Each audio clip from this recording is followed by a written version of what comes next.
মোৰ সৌভাগ্য যে আজি শিৱসাগৰ আজি বৰ্ডিং ফিল্ডৰ পৰা মহাসতী ৰাধিকাৰ এটা বৰ্ণিল শোভাযাত্ৰা আয়োজন কৰিছে আৰু এই বৰ্ণিল শোভাযাত্ৰাত মই অংশগ্ৰহণ কৰিবলৈ পাইছোঁ আৰু ইয়াত বিভিন্ন আমাৰ অসমৰ বিভিন্ন প্ৰান্তৰ পৰা ৰাইজসকল আহি আছে আৰু মহাসতী ৰাধিকাৰ যিটো আজি এই স্মৃতি দিৱস এটাই কথা যে নাৰী সমাজৰ কাৰণে বা অসমীয়া সমাজৰ কাৰণে এটা আদৰ্শ আৰু এই আদৰ্শত আমি যদি মানে আদৰ্শৰে আমি গৈ থাকিব পাৰোঁ আমি নিশ্চয় অসমখন আমাৰ সদায় এটা সোণৰ অসমে হৈ থাকিব বুলি মই আশা ৰাখোঁ আৰু ৰাইজৰ যিটো এতিয়া বিপুল সঁহাৰি দেখিছোঁ এই প্ৰতিকূল বতৰতো এই শোভাযাত্ৰাটোত নিশ্চয় মহাসতী ৰাধিকাৰ প্ৰতি এটা শ্ৰদ্ধা আছে আৰু সেই শ্ৰদ্ধা আৰু ভক্তি ভাৱৰ তাৰ জ্বলন্ত প্ৰমাণ আজি বৃহৎ মানে জনসমুদ্ৰ। মই আৰু এটা প্ৰশ্ন হ'ল যেতিয়া শিৱসাগৰত আপোনালোকে যেতিয়া জোনবাই শ্বুটিং কৰিছিলে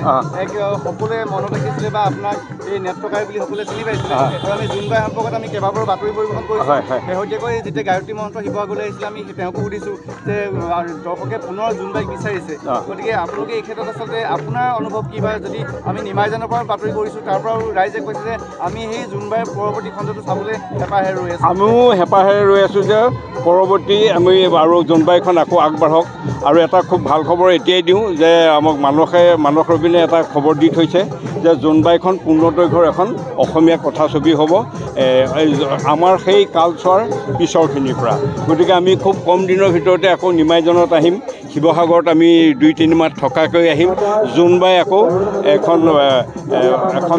চলচ্চিত্ৰ হ'ব সেইটো আমাৰ কাৰণে এটা গৌৰৱৰ কথা শিৱসাগৰত আকৌ কৰিবলৈ পাম সেইটো আমাৰ কাৰণে ভাল লগা কথা। আৰু এতিয়া আপোনাৰ পৰা এটা সংলাপ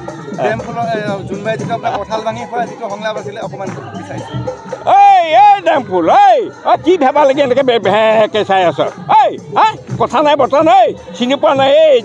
এইটো নাৰীলৈ পাগলে তই চিনি পোৱা নাই নাৰী চলনা বুলি নাজানো নেকি এইটো ডেমফুলটো